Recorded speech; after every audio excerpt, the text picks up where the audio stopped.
La ministre de l'Environnement, du Développement durable et du Bassin du Congo, Arlette Soudan-Nono, dans sa déclaration relative à la célébration de la Journée mondiale de la biodiversité célébrée ce 22 mai, a rappelé que chaque citoyen est appelé à s'investir dans la lutte de préservation de la biodiversité. Ce combat n'étant pas seulement une abstraction ou un luxe pour les pays riches.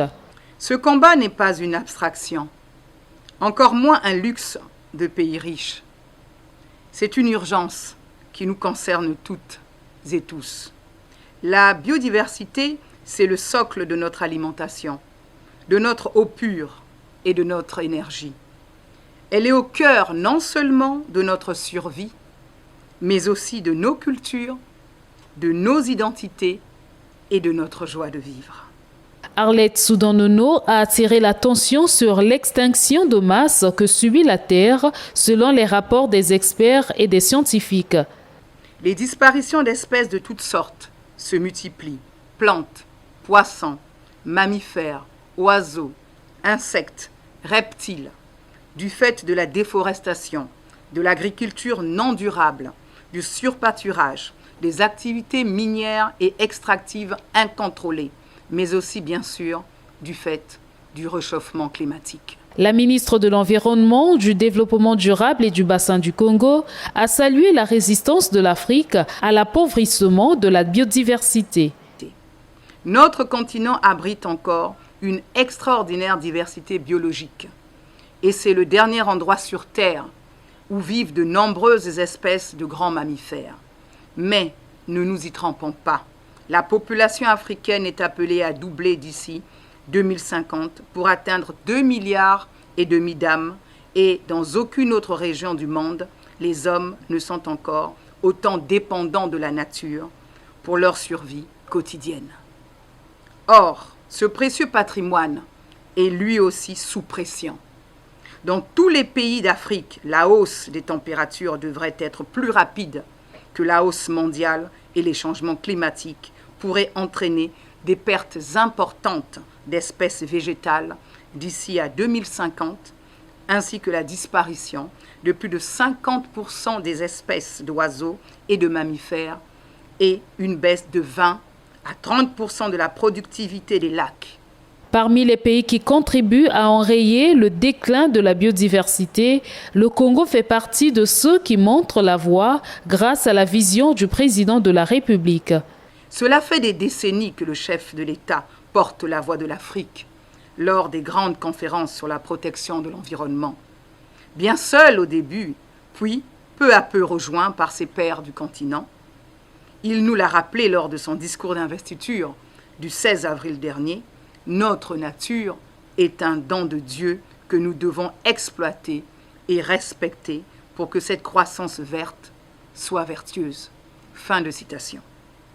Oui, exploiter et respecter, exploiter tout en respectant.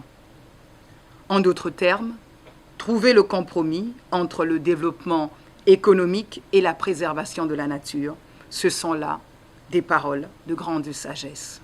Selon Arlette Soudan-Nono, le bassin du Congo reste cette réserve de biodiversité sur qui s'appuient les scientifiques, climatologues, environnementalistes et militants écologistes pour éviter le basculement de la biosphère dans un nouvel équilibre dont nul ne sait de quoi il sera fait.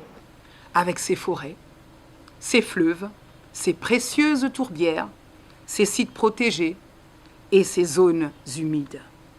Cet immense patrimoine mondial a la chance d'avoir comme grand conservateur le président Denis Sassou Nguesso, président de la commission climat du bassin du Congo.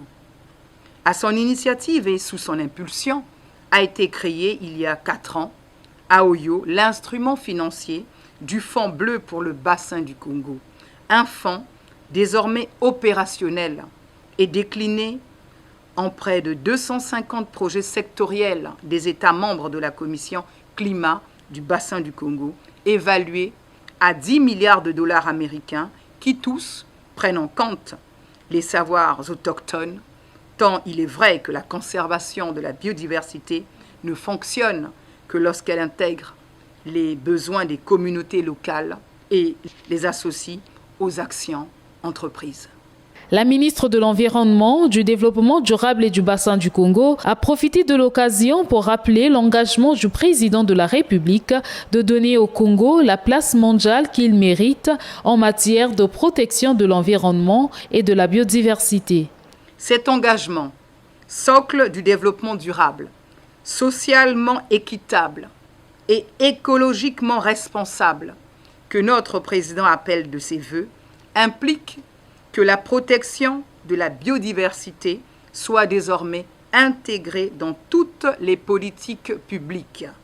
Il implique aussi que chaque citoyenne et chaque citoyen de ce pays fasse sa part dans les efforts de conservation de la nature, tout comme le gouvernement, sous la haute direction du Premier ministre Anatole Koliné-Makosso, entend faire la sienne.